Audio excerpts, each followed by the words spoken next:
Hello बच्चों, नमस्कार। कैसे हैं आप सभी बच्चों? आज हम लेके आए हैं सामाजिक विज्ञान कक्षा 10 की जो बुक का पहला चैप्टर है यूरोप में राष्ट्रवाद, उसके टॉप 30 MCQ क्वेश्चन जो आपको बोर्ड में ज़रूर ही देखने को मिलेंगे यहाँ से प्रश्न। तो और ये प्रश्न पहले भी पूछे जा चुके हैं, तो आप हमारे वीडियो में बने रहिए और कमेंट में अपने आंसर देते रहिए और लास्ट में आपको बताना है कि आपके 30 में से कितने प्रश्न सही गए।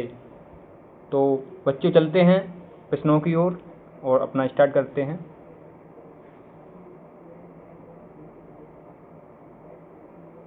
पहला प्रश्न है, पुनर्जागरण युग का अभ्युदय किस देश में हुआ था?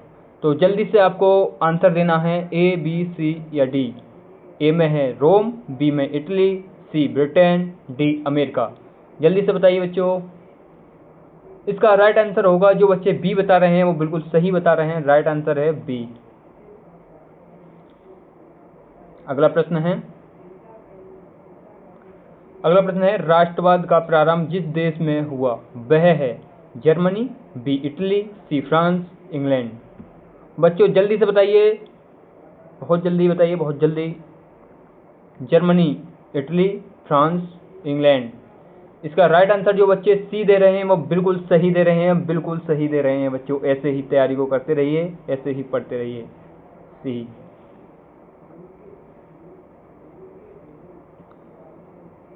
अगले प्रश्न की तरफ चलते हैं। अगला प्रश्न है उदारवाद से तात्पर्य। बच्चों तात्पर्य का मतलब होता है अर्थ। यहाँ पर ये उदारवाद का अर्थ पूछ रहा है, तो इसका ए ऑप्शन है निजी संपत्ति का अभाव, बी राज्य द्वारा आर्थिक गतिविधियों पर पाबंदी, सी व्यक्ति को स्वतंत्रता तथा कानून के समक्ष समानता, डी कुछ लोगों के हाथ में शासन की शक्ति। तो बच्चों जल्दी से अपना जवाब दीजिए कमेंट में।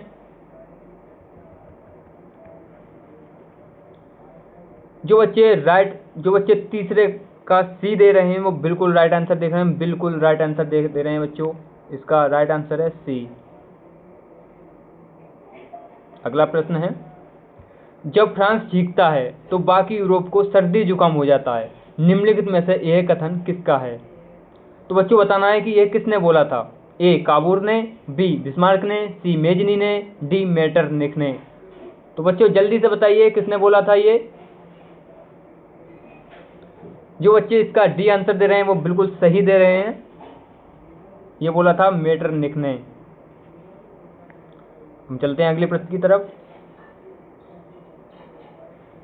अगला प्रश्न बच्चों, ये प्रश्न बहुत ही मोस्ट इंपोर्टेंट है, क्योंकि आप ये देख सकते हैं हर साल पूछा जाता है ये प्रश्न, हर साल। तो प्रश्न है, फ्रांस की क्रांति हुई ए 1788 ईस्वी में, बी 1789 ईस्वी में, सी 1790 ईस्वी में, डी 1787 ईस्वी में। तो बच्चों आपको जल्दी से बताना है आंसर कमेंट में क्या है। जो बच्चे इसका बी आंसर दे रहे हैं वो बिल्कुल सही दे रहे हैं, इसका आंसर होगा बी 1789 ईस्वी में। अगला प्रश्न है, 1848 ईस्वी की फ्रांसीसी राज्य क्रांति के फलस्वरूप, मतलब 1848 की जो फ्रांसीसी क्रांति हुई थी उसके परिणाम स्वरूप क्या हुआ था, ये पूछना चाहता है प्रश्न। तो इसमें ए ऑप्शन है निरंकुश राजतंत्र की स्थापना हुई, बी सीमित राजतंत्र की स्थापना हुई, सी सैन्य शासन की स्थापना हुई, डी गणतंत्र की स्थापना हुई। बच्चों आपको जल्दी से बताना है कि 1848 की जो फ्रांसीसी क्रांति हुई थी उसके परिणाम स्वरूप क्या हुआ था।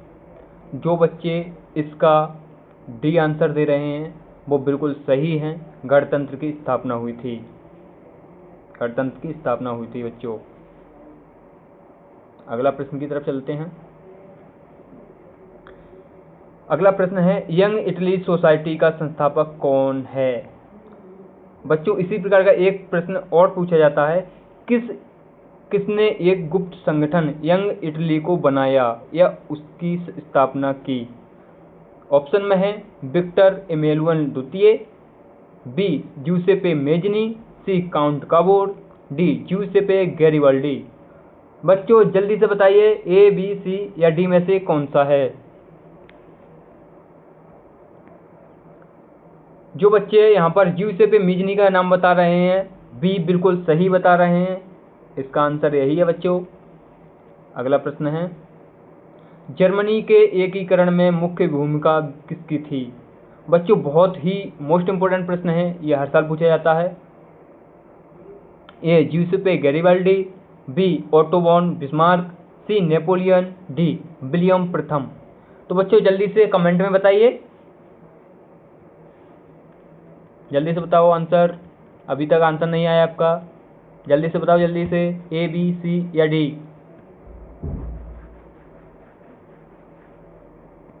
जो बच्चे इसका बी आंसर बता रहे हैं बिल्कुल सही बता रहे हैं, ओटो वॉन बिस्मार्क। अगला प्रश्न है 10, नेपोलियन का संबंध किस देश से था? बच्चों जल्दी बताना है कि नेपोलियन का संबंध किस देश से था, या नेपोलियन कहाँ का था। A Germany, B Italy, C France, D England. जल्दी से आंसर दीजिए अपना। बच्चों इसका राइट आंसर है सी फ्रांस का। अगला प्रश्न, इटली का एकीकरण किसके नेतृत्व में किया गया? A Giuseppe Garibaldi, B Otto von Bismarck, C Napoleon, D William प्रथम। बच्चों जल्दी से बताना है इसका राइट आंसर क्या होगा, जल्दी से बताओ कमेंट में, बताइए बताइए बताइए। आपने पढ़ा है, अच्छे से पढ़ा है पहला चैप्टर, जल्दी से बताओ इसका राइट आंसर क्या होगा। जो बच्चे आंसर ए बता रहे हैं ज्यूसेपे गैरिबाल्डी, बिल्कुल सही बता रहे हैं बच्चों, बिल्कुल सही है ये आंसर, बिल्कुल सही है। अगला प्रश्न है, फ्रांस में गणतंत्र की घोषणा किस वर्ष हुई थी? बच्चों ये प्रश्न बहुत पूछा जाता है, और ये जो वनडे एग्जाम, कॉम्पिटिटिव एग्जाम होते हैं उसमें भी पूछा जाता है कि फ्रांस में गणतंत्र की घोषणा किस वर्ष हुई थी। तो आपको ये याद रखना है, आगे भी याद रखना है, ठीक है। इसका आंसर बताइए, 1815 ईस्वी में, बी 1830 ईस्वी में, सी 1848 ईस्वी में, डी 1871 ईस्वी में। तो बच्चों जल्दी से आंसर दीजिए, जल्दी से बताइए, जल्दी से। सी। जो बच्चे इसका सी आंसर बता रहे हैं वो बिल्कुल सही बता रहे हैं, इसका आंसर है सी 1848 ईस्वी में। अगला प्रश्न है, नेपोलियन की पराजय कब हुई थी? बच्चों बताना है, और ये प्रश्न अभी 2-3 साल से लगातार देखने को मिल रहा है बोर्ड एग्जाम में, तो आप इसे जरूर से तैयार कर लीजिए, रट लीजिएगा, ठीक है। नेपोलियन की पराजय कब हुई थी? ए 1814 ईस्वी में, बी 1815 ईस्वी में, सी 1816 ईस्वी में, डी 1817 ईस्वी में। तो बच्चों इसका आंसर जल्दी से बताना है, ए बी सी डी में से कौन सा होगा, जल्दी बताइए। जो बच्चे इसका आंसर बी बता रहे हैं वो बिल्कुल सही बता रहे हैं बच्चों, बिल्कुल सही बता रहे हो आप, 1815 ईस्वी में हुई थी। अगला प्रश्न है, ओटो वॉन बिस्मार्क का संबंध किस देश से था? बच्चों ये प्रश्न भी बहुत इंपॉर्टेंट है, क्यों? देखो इस वीडियो में आपको वही प्रश्न करा रहा हूँ मैं, इस सीरीज में वही प्रश्न करा रहा हूँ जो यूपी बोर्ड में पूछे जा रहे हैं 2-3-4-5 साल से। 2020 के बाद जो प्रश्न पूछे जा रहे हैं वही प्रश्न मैं इस वीडियो में करा रहा हूँ, ठीक है। तो आपको ये प्रश्न बहुत अच्छे से तैयार करके जाना है, और यहीं से मैं गारंटी देता हूँ यहीं से प्रश्न आएंगे, ठीक है। बिल्कुल आप मेरी पूरी सीरीज देखिएगा हमारी, और आपको यहीं से प्रश्न देखने को मिलेंगे, ठीक है। तो इसका आंसर देना है, ओटो वॉन बिस्मार्क का संबंध किस देश से था?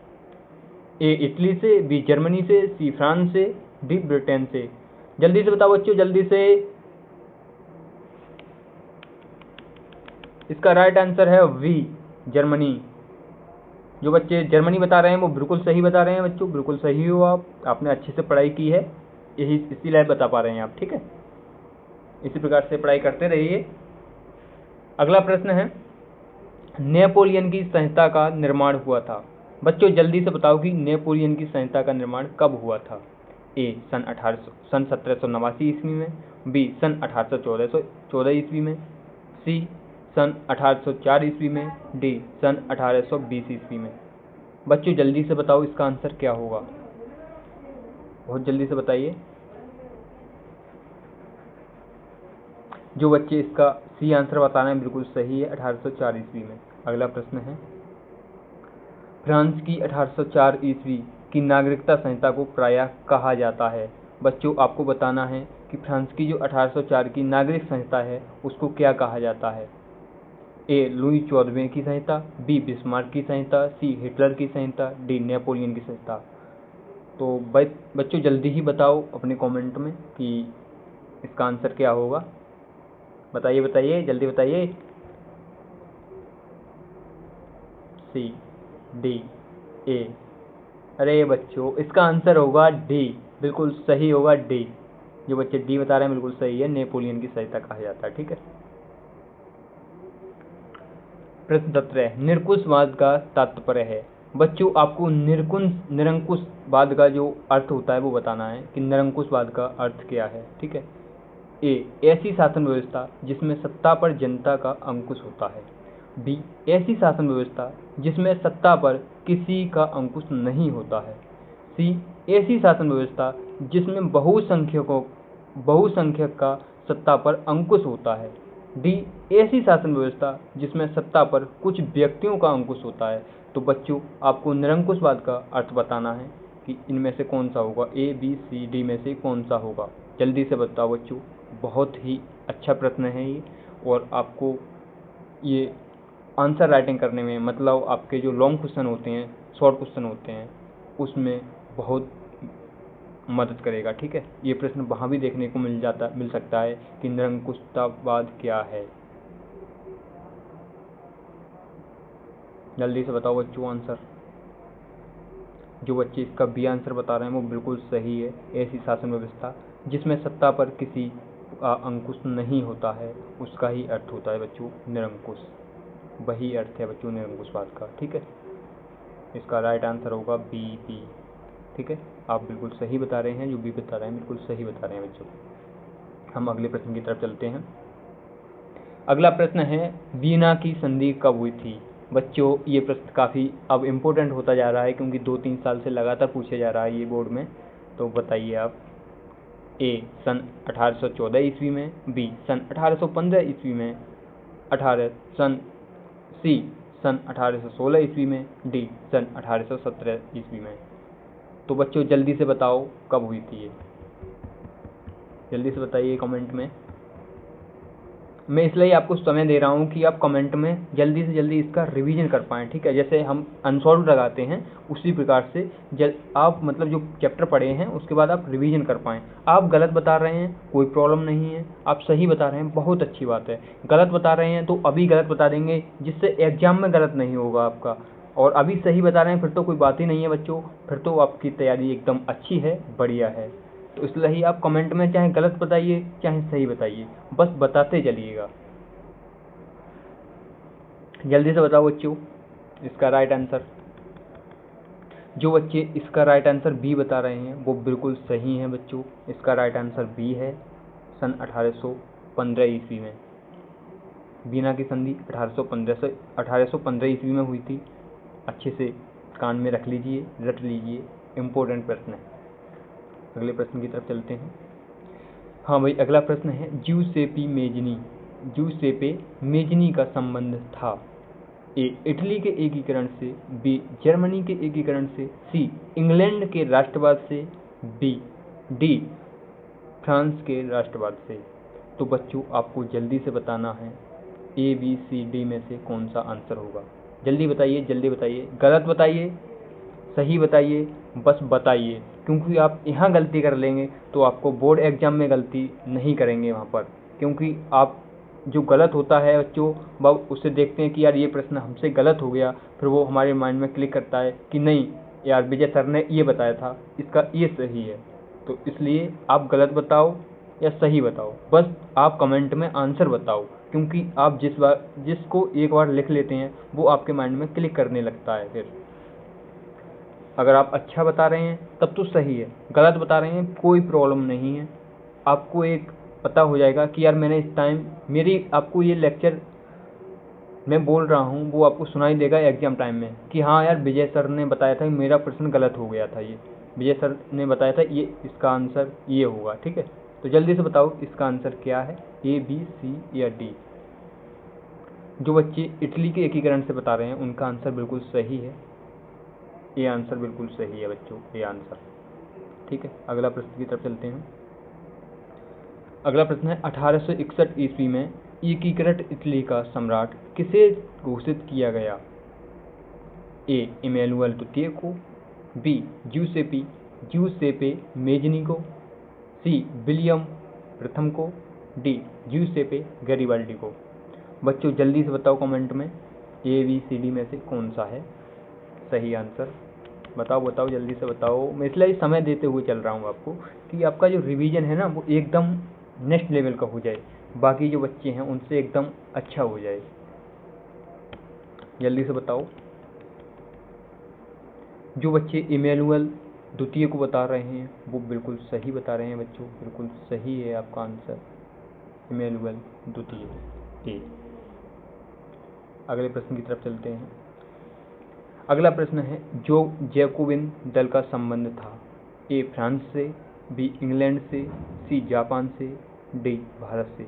बच्चों यह प्रश्न बहुत इंपॉर्टेंट है, ये कई बार वनडे एग्जाम में पूछा गया है।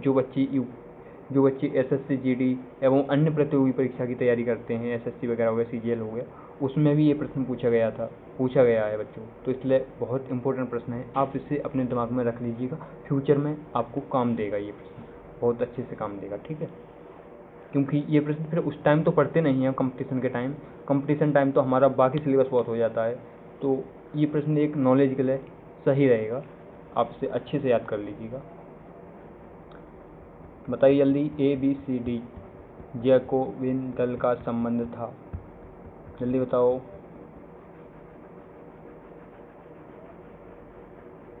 जो बच्चे ए बता रहे हैं बिल्कुल सही बता रहे हैं, जो बच्चे ए बता रहे हैं बिल्कुल सही बता रहे हैं बच्चों, बिल्कुल सही है, आप बहुत अच्छे से पढ़ाई कर रहे हैं, ऐसे ही करते रहिए। अगला प्रश्न है ज्यूसेपे मेजनी द्वारा स्थापित गुप्त संगठन था। Young Italy, Young France, Young Prussia, Young Germany. बच्चों मैंने ये प्रश्न शुरुआत में करा दिया है, बट वो दूसरे फॉर्म में कराया था, ये दूसरे फॉर्म में लिखा हुआ है। अब आप इसका आंसर जरूर ही देना है आपको, इस पे मतलब कोई वो नहीं है कि मुझे याद नहीं था, क्योंकि मैंने इसी क्लास में ये प्रश्न का आंसर करा दिया है बच्चों। जल्दी से बताओ, जल्दी से, क्या बताया था मैंने उस टाइम। वो दूसरे फॉर्म में क्वेश्चन लिखा हुआ था, दूसरे प्रकार से क्वेश्चन लिखा हुआ था, बस इतना अंतर है। जो प्रश्न था उसमें दूसरे प्रकार से लिखा गया था, इसमें दूसरे प्रकार से लिखा हुआ है, और मैंने उसमें दो प्रश्न थे। और आप बताइए, जल्दी से बताइए कि ज्यूसेपे मेजनी द्वारा स्थापित गुप्त संगठन था। ए, बी, ए, बी, ए, बी। बच्चों जल्दी से बताओ, जल्दी से बताओ, कंफ्यूज हो रहे हो आप, कंफ्यूज हो रहे हो, जल्दी से बताओ। हाँ, जो बच्चे ए आंसर दे रहे हैं बिल्कुल सही दे रहे हैं, और ज़्यादातर आंसर अब ए ही आने लगे हैं। Young Italy, young Italy, young Italy, बिल्कुल अच्छा बच्चों, बहुत अच्छा, आपने बहुत अच्छे से पढ़ा है और आप अच्छे से क्लास देख रहे हैं, क्योंकि मैंने ये प्रश्न यहीं कराया था पर वो दूसरे फॉर्म में लिखा हुआ था, इसलिए मैंने पूछा कि आप इससे मतलब इस प्रश्न में आपका जो कंसंट्रेशन है क्लास में वो आपने मतलब मैंने देख लिया कि कितने प्रकार से पढ़ रहे हैं आप, कितने अच्छे से पढ़ रहे हैं, क्लास ले रहे हैं। ठीक है,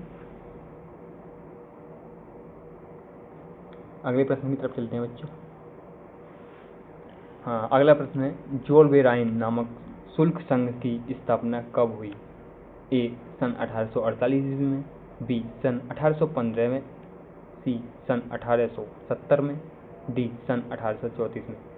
बच्चों जल्दी से बताओ इसका आंसर क्या होगा, सही बताओ गलत बताओ, बस बताओ, क्योंकि बताने से ये होता है कि अभी गलत हो जाएगा फिर बोर्ड में आपका गलत नहीं होगा, क्योंकि आपको फिर माइंड में रियलाइज करेगा कि यार मैंने ये एक बार सवाल गलत कर दिया था। जल्दी से बताओ इसका राइट आंसर क्या है। A, B, C, D, B. बच्चों कन्फ्यूजन बहुत हो रहा है, जल्दी से बताओ, जल्दी से बताओ, आपको कन्फ्यूजन है अभी, जल्दी से बताओ। जो बच्चे डी आंसर दे रहे हैं वो बिल्कुल सही दे रहे हैं बच्चों, बिल्कुल सही है आपका डी आंसर, बिल्कुल सही है डी आंसर। अगला है गैरिबाल्डी संबंधित था। ए इटली के एकीकरण से, बी जर्मनी के एकीकरण से, सी अमेरिका के स्वतंत्रता संग्राम से, डी रूस की राज्य क्रांति से। बच्चों आपने ये पाठ में बहुत अच्छे से पढ़ा है और उसमें पूरी कहानी इसी के ऊपर है कि कौन कहाँ से संबंधित है, कौन कहाँ का है, कौन फ्रांस का है, कौन इटली के लिए क्रांति कर रहा है। तो इसलिए बच्चों ये तो आंसर का जवाब देना चाहिए आपको, और मैंने इसलिए ही ये मतलब प्रश्न डाला है इस क्लास में। जल्दी से बताओ। हाँ, जो बच्चे आंसर ए दे रहे हैं वो बिल्कुल सही दे रहे हैं बच्चों, ऐसे ही पढ़ो, बिल्कुल सही बिल्कुल सही, बहुत अच्छा। इटली के एकीकरण से। अगला प्रश्न है, जर्मन संस्कृति में बॉक्जिस्ट का आश्रय था। प्रश्न है, जर्मन संस्कृति में बॉक्सजिस्ट का आंसर था। सॉरी जो गलती हो गई। जर्मन संस्कृति में बॉक्सजिस्ट का आशय था। ए राष्ट्र से, बी संविधान से, सी आम जनता से, डी संसद से। तो बच्चों आपको बताना है कि बॉक्सजिस्ट क्या था जर्मन संस्कृति में। जल्दी से बताओ, बॉक्सजिस्ट क्या था। जल्दी से बताओ। A B C. हाँ बच्चों आ रहा है, आंसर आ रहा है, जल्दी से बताओ। हाँ, जो ए आंसर दे रहे हैं बिल्कुल सही दे रहे हैं। बिल्कुल बच्चों ऐसी पढ़ाई करते रहिए, राष्ट्र से बिल्कुल सही दे रहे हैं, क्योंकि वहाँ पर बॉक्सजिस्ट का आशय राष्ट्र से है वहाँ पर। ठीक है, संस्कृति में राष्ट्र को ही बॉक्सजिस्ट बोला जाता है बच्चों जर्मन में। ठीक है, अगले प्रश्न की तरफ चलते हैं। निम्नलिखित में से किसे 1871 ईस्वी में जर्मनी का प्रथम सम्राट घोषित किया गया। जल्दी से बताओ बच्चों, जल्दी से। ए विलियम प्रथम, बी विलियम द्वितीय, सी फ्रेडरिक विल्हेम प्रथम, डी फ्रेडरिक विल्हेम चतुर्थ। हाँ बच्चों बताओ, ए बी सी या डी। जल्दी बताओ बच्चों, जल्दी बताओ। 26वें में, जल्दी बताओ बच्चों, बताइए।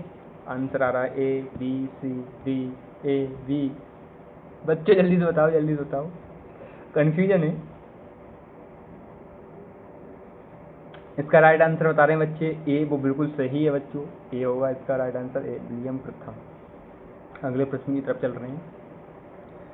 अगला प्रश्न है, 1789 ईस्वी में फ्रांस में किस प्रकार का शासन था। तो आपको बताना है कि फ्रांस में जो 1789 ईस्वी में था वो किस प्रकार का शासन चल रहा था वहाँ पर। ए असीमित राजतंत्र था, बी सीमित राजतंत्र था, सी प्रजातंत्र था, डी गणतंत्र था। तो बच्चों जल्दी से बताना है आपको कि 1789 ईस्वी में फ्रांस में किस प्रकार का शासन था। बताओ बच्चों, ये तो एक मैच्योरिटी का क्वेश्चन है, समझदारी का प्रश्न है। ठीक है, आपने अगर पाठ पढ़ा है, ये पहला पाठ पढ़ा है, तो आप इसका आंसर बहुत अच्छे से दे सकते हैं बच्चों, एकदम बहुत अच्छे से दे सकते हैं। बताओ बच्चों, जल्दी बताओ। ए बी बी सी सी ए। बताओ बच्चों, बताओ, जल्दी बताओ। जो बच्चे इसका ए आंसर दे रहे हैं वो बिल्कुल सही दे रहे हैं बच्चों, असीमित राजतंत्र था। क्या था? असीमित राजतंत्र था। जो बच्चे, हाँ ए आंसर ए वालों का बिल्कुल सही है बच्चों, ए वालों का बिल्कुल सही है। अगले प्रश्न की तरफ चलते हैं। बताओ बच्चों, 1789 ईस्वी में फ्रांस में राष्ट्रवाद की प्रथम अभिव्यक्ति का क्या परिणाम हुआ।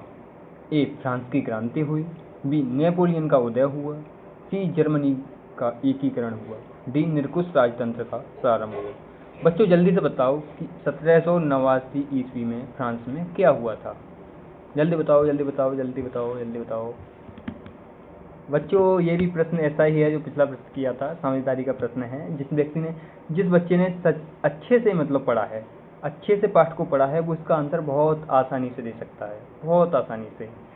जल्दी बताओ। A B A D C. जल्दी बताओ बच्चों, जल्दी बताओ। ए बहुत आ रहा है।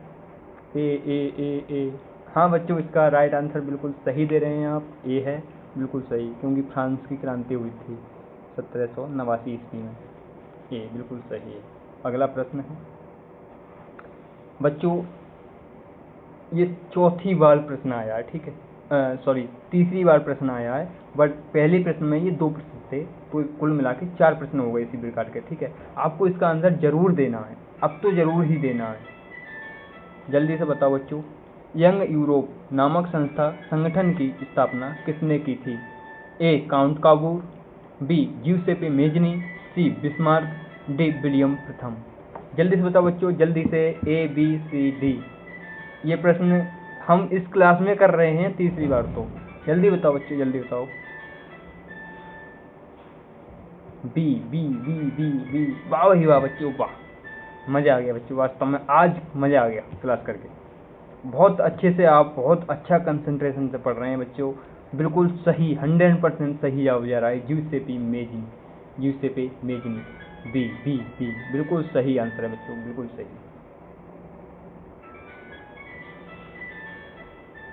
अगला प्रश्न है, अंतिम प्रश्न है बच्चों इस क्लास का। वियना कांग्रेस 1815 की मेजबानी ऑस्ट्रिया के किस चांसलर ने की थी?